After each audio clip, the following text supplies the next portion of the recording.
చేస్తే సరిపో నీతో సరిగా భయపడతాడు. మొదలు పెట్టానంటే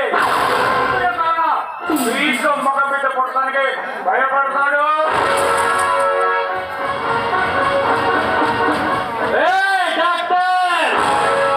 నరకటం అంటే కుటుంబం అనుకున్నావా? వేయను, కోట్లు కూడా బాగా వేస్తా.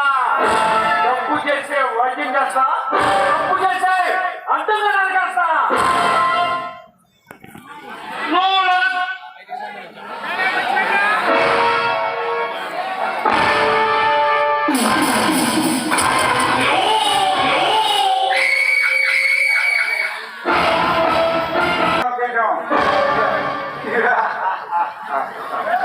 గొప్పతనం కాదురా,